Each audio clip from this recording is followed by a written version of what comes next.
Welcome back guys to on goal. आज का episode में हम डिस्कस करने वाले हैं कैसे रहे हैं वर्ल्ड कप क्वालिफायर्स। काफी इंटरेस्टिंग चीजें आई हैं निकल के इस पूरे वीकेंड में।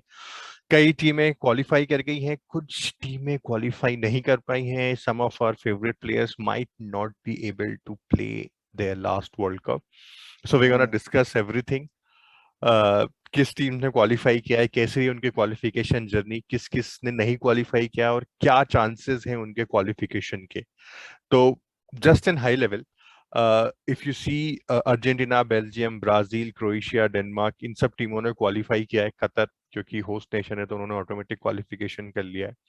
हम्म, अफ्रीकन क्वालिफाइंग चल रहा है। जो इंटरेस्टिंग चीज है इस पूरे क्वालिफाइंग राउंड के बाद वो देखने के लिए कि कौन कौन से यूरोपियन प्ले ऑफ है। Italy, Portugal, Sweden are struggling to get in. So this is one of the great takeout जो हमको देखना पड़ेगा कि क्या होगा। क्या रोनाल्डो मिस करेगा वर्ल्ड कप? क्या euro cup winner Italy miss out कर देगी वर्ल्ड कप को? सो काफी इंटरेस्टिंग चीजें हैं, बट लेट्स गो थ्रू जिन जिन टीमों ने क्वालिफाई किया है। सो आई थिंक कि जर्मनी सबसे पहले कि हांसी फ्लिक के आने से रिवॉल्यूशनाइज हो गई है, रिवाइटलाइज हो गई है। Joachim low is finally gone, कि बहुत सालों से चल रही थी वो जोकिम लो की sad story. But credit to Germany for giving him due respect and finally appointing Hansi Flick as a successor. और जब से हांसी फ्लिक अपॉइंट हुआ है, Germany is looking like next level. Germany is no looking goal, like basically Hansi Flick की Bayern Munich थी। उस exactly. तरह का डेंजर वापस से दिख रहा है। And this is a dangerous team. This is a team which will scare opponents. This is a team that you do not want to face at any stage. so this for me is the number one contender for world cup so far, मतलब जहां जितना अभी तक देखने को मिला है।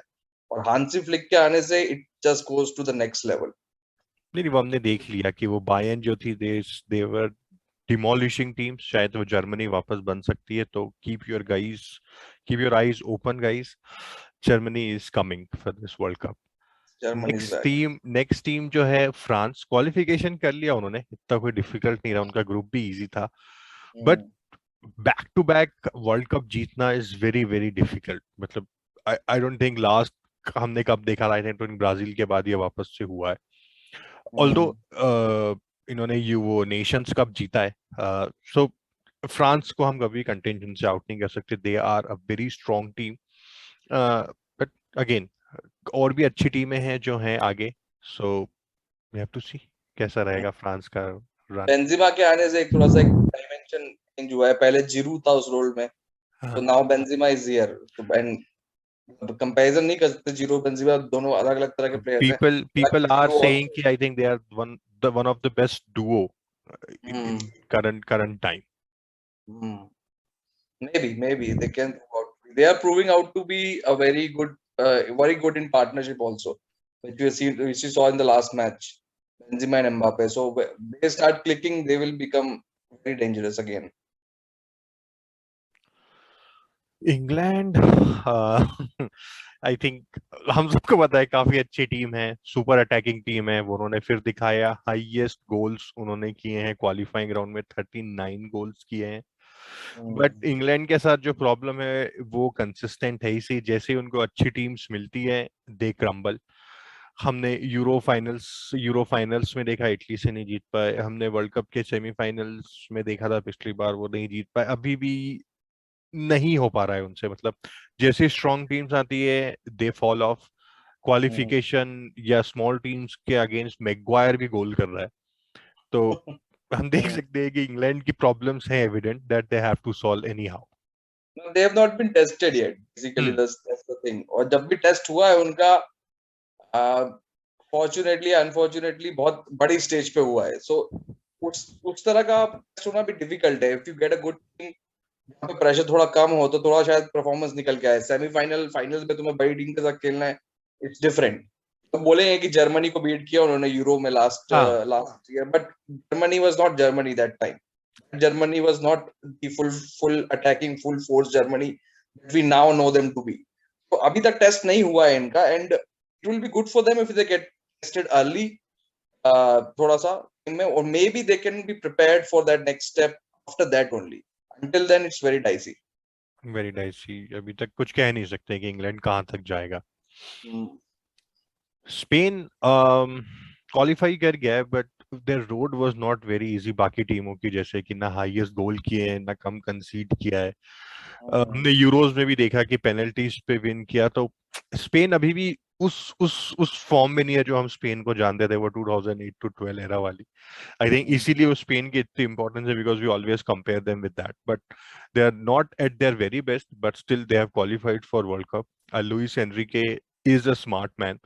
तो लेट्स सी क्या होता है, मतलब काफी प्रॉब्लम्स हैं अभी भी। The problems are with on the attacking front, I think, because experienced players हैं अच्छे तुम्हारे पास midfield में, बुस्केट्स, अल्बा, डिफेंस में भी there is एस्पिलिक्वेटा and रामोस का भी पार्ट आएगा बाद में। The problem is कि attack में your attack is led by Alvaro Morata, who is not a trustworthy, reliable player. मतलब he's a good player, he can give you goals definitely. Spain के लिए भी किया है उसने। But when it comes the time to deliver on a very crunch and crucial stage, he's not the man to do it. Other players also does, like Danny Olmo है अच्छा attacking player, young players है काफी attack में, पैड्री को देखा हमने euro में outstanding. In the final third, they are missing that final piece of puzzle जो मतलब उनको consistently goal threat और goal creation दे सके. This is where I think they are lacking. I think वो उनके स्कोर लाइन से भी दिखता है 1-0 1-1 दे उन्होंने ऐसा नहीं, मतलब बहुत कम मैच मेरे को याद है जहाँ पे 4-0 5-1 3-1 ऐसा जीते हैं, वो बाय द लाइन ही जीत रहे हैं। तो वो वाली चीज आई थिंक एनरिके को ठीक करनी पड़ेगी टू सी Yes. की उनकी रोड कैसी रहेगी वर्ल्ड कप में।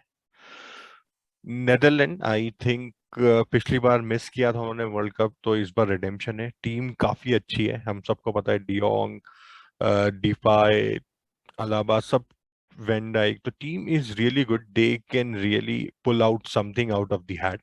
I'm not saying कि बिल्कुल win के उसमें, but they can be semi-finalist or quarter-finalist अगर if they hold their fort.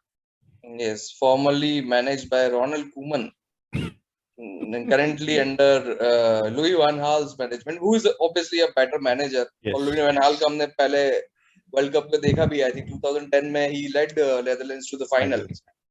So he can, again, he is a good manager. जो लोगों के बारे में जो भी ओपिनियन होगी उसकी वो होगी, लेकिन he is a good manager. This is a very good, very young team. अच्छे अटैकिंग प्लेयर्स हैं, बहुत अच्छा कॉम्बिनेशंस है. This team can go very very far, definitely. Belgium I think Belgium का वो हब everyone is saying this is their golden generation, वो prove भी किया, पिछली बार सेमीफाइनल तक रीच किए थे, बट इस बार they are not clicking the way that they used to be. मतलब KDB is not in his utmost prime, Eden Hazard का कोई ही is nowhere, team is still struggling. I am not sure कि इस बार शायद वो सेम अपना repeat कर पाएंगी सेमीफाइनल तक। Very difficult for them to go to the semifinals, यहाँ पे डिफिकल्ट है इस बार। Lot of star players not in form, and obviously एक और जो बड़ा फैक्टर है वो मैनेजमेंट का भी है. Roberto Martinez is the head coach or manager, whatever you want to call it. और मार्टिनेज से आपको कॉन्फिडेंस नहीं आता कि आप बहुत डीप जाओगे किसी बड़े टूर्नामेंट में, या अगर कोई टैक्टिकली अडेप्ट मैनेजर के खिलाफ अगर वो खेलेगा, he will be able to outclass him. Martinez पे वो कॉन्फिडेंस नहीं आता, और प्लेयर्स भी राइट नाउ अभी फॉर्म में नहीं है. So currently they are struggling, yes, but they have the potential. Obviously Belgium के बारे में हम सालों से बोल रहे हैं यही चीज, बहुत अच्छा स्क्वाड है, वर्ल्ड क्लास प्लेयर्स है तुम्हारे पास everywhere on the pitch. They should be able to deliver. Should be. I think for me most interesting is Denmark. मतलब 10 मैच में सिर्फ 3 गोल कंसीड किए हैं, nobody is talking around them. Most उन्होंने शायद अपने सारे 8 या 9 मैचेस वन किए हैं, and for me if team is not conceding their half part is almost done for them, तो they can be dark horse of this world cup.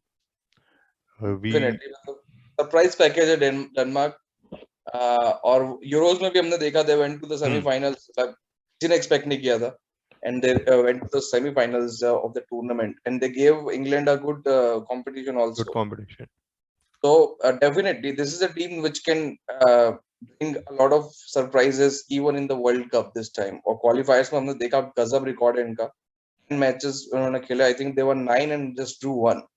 So Yes, amazing yes. squad and amazing team. This is a great team in making, Denmark. No Brazil, मतलब जो south American हमारा group देखें तो उसमें यार बाकी teams अब उतनी स्ट्रांग नहीं रह गई है. तो ब्राजील मतलब अनबीटन रही पूरे उसमें. It was सबसे ज्यादा मतलब ब्राजील अर्जेंटीना दोनों अनबीटन रही. ब्राजील वाज स्लाइटली बेटर, ज्यादा स्कोर किए, गोल्स कम कम खाए. बट अगेन जब ये बड़ी टीमों के साथ खेलेंगे, यूरोपियन जायंट्स के साथ खेलेंगे, तब इनकी रियल क्वालिटी दिखेगी. आई थिंक अभी हम ये नहीं कह सकते, मतलब इस सब कल लोग कहेंगे अर्जेंटीना आई थिंक पिछले 14 या इतने मैचों से अनबीटन चल रही है. ये that is really good thing, we all want that. But अभी तक उनको चैलेंजिंग राइवल्स नहीं मिले जिससे हम डिसाइड कर सके कि how better they are. There is a definite gulf, मतलब जिसको कहते हैं definite gap है साउथ अमेरिकन फुटबॉल और यूरोपियन फुटबॉल में. Obviously because they are from different continents, तो इतना मौका नहीं मिलता एक दूसरे को खिलाफ खेलने के लिए और एक दूसरे के खिलाफ अपने आप को असेस करने के लिए. World cup is your only shot at that. So it's difficult to assess Brazil and Argentina in terms of other European countries right now. हालांकि अर्जेंटीना के बारे में इन पर्टिकुलर बोलूंगा कि स्कलोनी के आने से जो उनका मैनेजर है, इस ट्रांसफॉर्म द टीम. बहुत अच्छे से वो अपने प्लेयर्स यूटिलाइज कर रहा है और क्लियर एक फिलोसफी ऑफ प्ले दिख रहा है, क्लियर स्टाइल ऑफ प्ले दिख रहा है और अच्छा स्पिरिट भी है टीम के around. And Messi is leading the team in a very good way. Messi दिख भी रहा है कि he is full of purpose, he wants to win something again with Argentina. क्योंकि कोपा अमेरिका जीतने के बाद ही वांट्स मोर डेफिनेटली, क्योंकि अब बार्सिलोना से वो हट गया है तो his heart now in Argentina. तो for he wants to win a world cup with Argentina. Definitely उसका दिमाग में वो चीज होगा. we'll have to wait and see until the World Cup. Unfortunately, though, कितना अच्छा है Argentina comparison to Germany, France, and other European teams. So that will be the one to watch. But ये तो हमने सारी क्वालिफिकेशन की बात करी, कैसी टीम्स ने क्वालिफाई किया, क्या उनका करंट स्टेटस है, क्या हो सकता है. नो, जो इंटरेस्टिंग पार्ट है वो ये है कि कैसे जो टीम्स क्वालिफाई नहीं कर पाए उसमें कुछ बहुत बड़े नाम है. और I think we all want उनको खेलते हुए देखना. तो उसमें से जो बहुत, मतलब रोनाल्डो पोर्टुगल नहीं क्वालिफाई कर पाई, इटली यूरो जीत लिया है उन्होंने, वो क्वालिफाई नहीं कर पाए. Lewandowski, Poland, struggling, Sweden, Wales, Austria, ये सब स्ट्रगल कर रही है. मतलब एंड आई थिंक पूरे वर्ल्ड की निगाह इस पे कि क्या होगा, रोनाल्डो खेल पाएगा या नहीं खेल पाएगा. ये टीम्स अब प्लेऑफ्स खेले.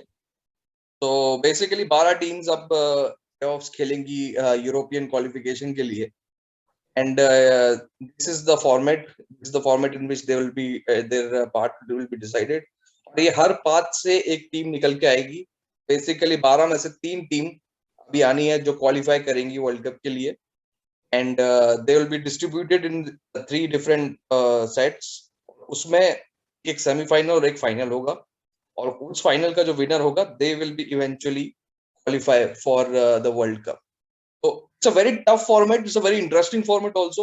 It's very tough also. मतलब यहाँ पे क्योंकि it's knockout, 2 matches हैं, you don't know who you're getting. So it will be very difficult. Italy को पोर्चुगल नहीं मिलेगी, that's for sure, at semi-final में तो कम से कम. और ये बहुत difficult रहेगा. मार्च में होने हैं ये qualifiers. It will be very interesting to see these matches in particular. तब तक आई थिंक जब मार्च तक ये जाएगा तब तक बहुत सारी चीजें क्लब लेवल पे भी क्लियर हो जाएंगी. कैसी आपकी लीग रही है, तो I think players will have more idea कि कहाँ पे ज्यादा फोकस करना है. क्योंकि रोनाल्डो किसके लिए सब पे वो है क्या, शायद इसी, और रोनाल्डो का लास्ट वर्ल्ड कप ही है. अगर क्वालिफाई नहीं कर पाया तो प्रॉबेबली बहुत ही शॉकिंग रहेगा रोनाल्डो फैंस के लिए, हम सब के लिए, नॉट टू सी रोनाल्डो और Portugal in the world cup. They have absolutely great team. I am not sure कि वो क्यों क्लिक नहीं कर पा रहे हैं, बिकॉज ऑफ द मैनेजमेंट, या वो प्लेयर्स को सही से रोटेट नहीं कर पा रहे, वो क्लिक नहीं हो रहे, बिकॉज दे हैव एक्सीलेंट, मतलब उनके individual players are doing great in their respective clubs, but they're not clicking as good. They're not clicking as a group right now. Yes, that's the problem. Maybe जो manager है Dos Santos, he's not attacking players बहुत ज्यादा हैं उसके पास, choices, he's almost spoiled for choices. और Portugal जब euro जीती भी थी तब they were not a very attacking team back then. Didn't have these all star players and all world class players in their lineup. They did it with a very hard working team led by Ronaldo, जो कि who was their only the prolific goal scorer. So that was a very different Portugal which won the Euro compared to this Portugal, which is very which has a blend of a very attacking players, of world class talent है जिसके पास पूरा. Maybe the manager is struggling to find a link between these players right now. Maybe he cannot do it also. So that is also questions उठ भी रहे हैं उस पे कि उसके management पे, उसके coaching पे. Maybe he gets fired also. You don't know. You never know. मार्च तक का टाइम है, बहुत टाइम है अभी मार्च में, तो मार्च तक बहुत कुछ हो सकता है. But yes, there is a possibility that Cristiano Ronaldo, Lewandowski, Zlatan Ibrahimovic, मतलब इतने बड़े नाम सारे, they all might miss the World Cup. That is a huge possibility. So this is what we think. क्या रहा, कैसा रहा, what you guys think, क्या हो सकता है, क्या इनका फ्यूचर रहेगा, रोनाल्डो खेलेगा नहीं खेलेगा, share in comments, and as always like and subscribe to our channel. Thank you.